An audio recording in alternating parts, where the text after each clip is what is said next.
Hello, my beautiful souls. Welcome sa ating tarot reading sessions. Keep in mind, general reading po ito. Maring mag-resonate, maring hindi.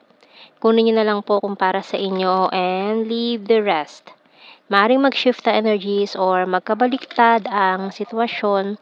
Kaya kayo na pong bahala kung saan kayo nakalugar sa reading natin. Okay? So, let's see.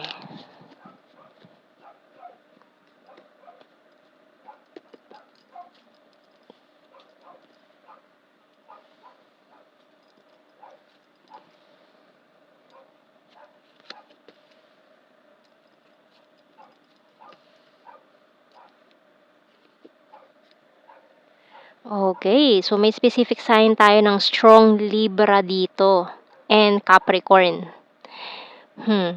So mukhang parang may person dito na heavily thinking of you ngayon, na matagal na kayong hindi nag-uusap din, pero kung ano man yung nangyari sa inyo ng person na 'to 'no, talagang hindi siya mapakali ngayon.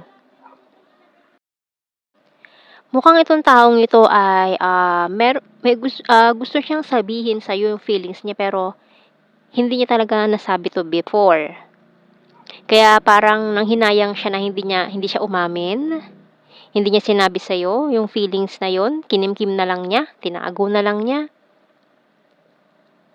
Ngayon parang nanghihinayang siya na bakit hindi niya sinabi sa'yo, bakit hindi niya in-express 'tong feelings na 'to, 'no? Yung iba sa inyo parang, nagpaplano na magpakasal. Maaaring itong taong 'to is in a relationship na with someone else tapos parang engaged na. Ngayon parang gusto niya mag-back out. Gusto niyang ayaw ayaw niyang ituloy. Kung ano man 'to, kung in a relationship man siya parang gusto niya na makawala dun. 'No, kasi yung feelings niya sa'yo matagal niyang tinago, pero akala niya mawawala lang, akala niya mawawala na. Pero tumagal na ng ilang ilang buwan, ilang taon, hindi nawala yun. Kinimkim na lang niya yun, para na siyang sasabog dito. Para namang sasabog yung, ano niya, parang gusto niya ng ilabas.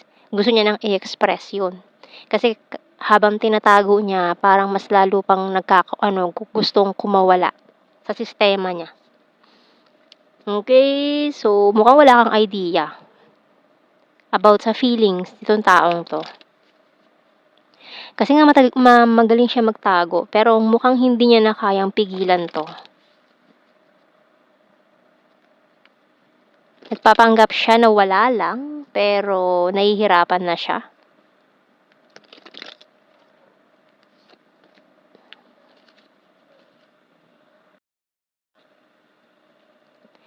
So we have here Moon Cycles by Archangel Haniel.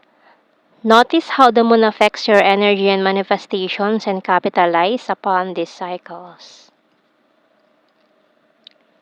Okay. So mukhang this person is very emotional right now. Lalo na kung moon in water. Itong taong ito. Very emotional siya. Kaya parang very soon sasabog na to. I-spill na niya yung beans, magugulat ka na lang sa revelation nitong taong 'to, wala kang kaalam-alam, na gano'n na pala yung nararamdaman niya sa'yo, na talagang ang tagal niyang kinimkim, tinago, lalo na kung ano pa ito 'no, since bata pa kayo, sobrang tagal. Grabe siya magtago, wala kang kaalam-alam, walang hint man lang, 'di ba? Tapos gano'n pala.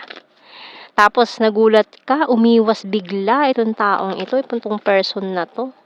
Bigla na lang niyang 'di kinausap. So, nagtaka ka bakit? Wala ka namang ginawang masama sa kanya, bigla na lang siya umiwas. Hindi naman kayo nag-away, wala naman kayong tampuhan, 'di ba? Kakagulat, tapos gano'n pala. Magugulat ka na lang sa revelation. Puwedeng baliktad ha, puwedeng ikaw 'to. Or this person.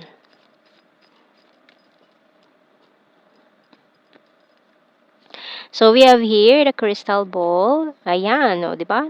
Ngayon, yung mga naguguluhan sa mga nararamdaman nila, seeking clarification sa mga readings, sa mga, ano dyan, psychic. Ayan, gumagawa pa ng mga rituals, di ba? Para lang mapansin ka, maramdaman niya na kahit hindi mo sinasabi. 3, ayan o, since childhood, for some of you, since childhood may feelings na ang tagal ng inano, nagkahiwalay na't lahat-lahat, 'di ba? Maaaring itong taong 'to is nag-ibang bansa, migrate, pero hindi nawala 'yun. Ang lalim ng ugnayan nitong person na 'to.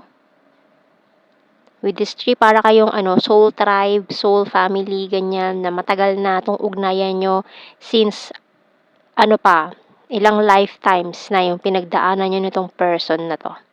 And ayan talagang after nung umalis siya, nawalan na kayo ng communication. Pero yung feelings na yon di nawala.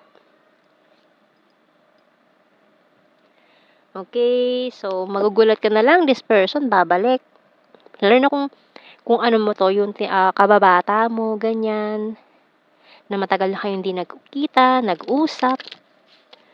Tapos kahit hanapin mo sa social media, hindi mo mahanap. Tapos magugulat ka na lang, babalik siya, ganyan.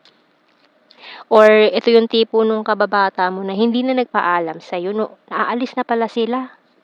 'Di ba? Bigla na lang umalis nang walang paalam. Yung pala nag-migrate na, lumipat na ng malayong lugar. Tapos hindi na kayo nag-usap. So parang may kimkim ka pang sama ng loob sa kanya na bakit hindi ka man lang nagpaalam, hindi mo sinabi na aalis ka. I hate my pride and ego.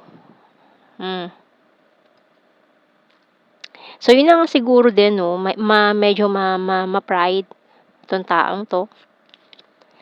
Ayan, so siya rin yung nahirapan sa ginawa niya. Can't sleep thinking of you all night long. Ito, nararamdaman niya to, you're my destiny.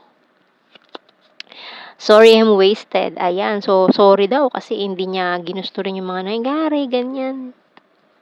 Parang naguguluhan pa siya, bata pa kayo nun. Akala niya mawawala din, pero hindi. I watch you from afar. Guarded and wounded. Kasi nga, umalis siya, ayan. Hanggang tingin-tingin na lang siya pa. Or alam niyo siguro social media mo, pero, or siguro, noong mga panahon niyo, wala pa masyadong, hindi ba? Hindi pa usong social media. You're the fairest of them all. Pero yan, wala na siya nakilala mas sigit sa'yo eh. And ito talaga rin ang gusto niya. I want to marry you someday. And you're my happy pill. Okay, so tingnan natin. We have, regret kasi hindi niya sinabi yung nararamdaman niya. We have here attraction. So, matindi yung attraction na to. Oh! Twin flame.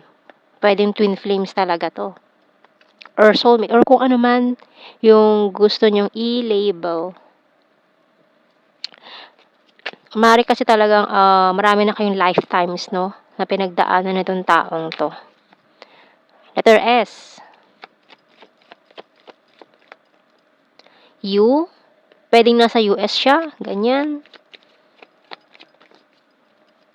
Y. Z. Q.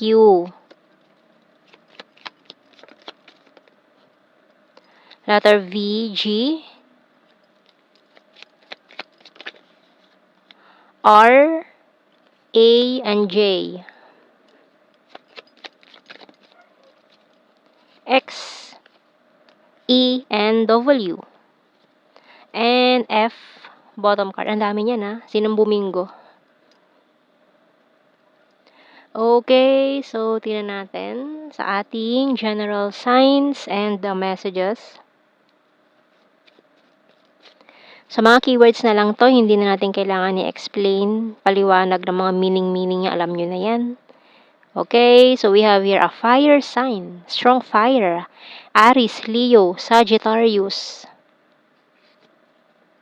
Ayun, confusing. Kasi nga dati, bata pa kayo nako-confuse pa siya, hindi pa siya sigurado. Kumbaga, nag-start as puppy love, ganyan. Confused siya kung ano yun. Kasi first time nga lang naman niya naramdaman yun in this lifetime, di ba? Na hindi niya pa ma-figure out. Ano ba yun? Ano ba yun? Kasi nga, malakas na agad yung vibration, yung feelings eh. Kasi nga, may soul recognition na eh. Alam niyo na kung ano, parang familiar na kayo sa taong yun. Kasi nga, marami na kayong pinagdaanan in your lifetime. Different lifetimes. Pwedeng sa multiverse. Ganyan. Soon. Number 6. Soon. Itong taon to talaga. Ayan. Ayan, nasa cold city siya. Sa may snow. Or cold city lang din talaga. Pwede dito lang din sa Philippines. Like Baguio, Tagaytay, or kung saan pa man may mga little Baguio areas. Pisces. Skin tag, August. Pwedeng sign, ayan. August is special month, birth month, or maring nung hahabol pa bago mag-end ang August. Ayan, pwedeng bago mag-end ang August or after ng August, di ba? Bare months. And 11-11 pa, nakita ko. So, ang lakas ng twin flame energy rito. Tapos, mirroring pa kayo. Earth sign, Taurus, Virgo, Capricorn. Number 7, you're gorgeous. Yan. Very loyal.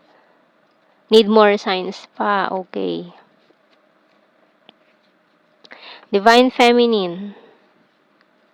Ayan, you're very lucky. November, or siguro November, December, September, October, bare months. Basta bare months. Quiet person. Kaya siguro hindi niya rin nasabi-sabi, no? Mahiyain, shy type. And the runner card, ayan. So, tumakbo talaga siya eh. Patience, please. Kasi pero very soon, ganyan. So, yan ang ating reading. My beautiful souls. Thank you for watching. Take care and God bless. See you in our next reading, guys. Bye-bye.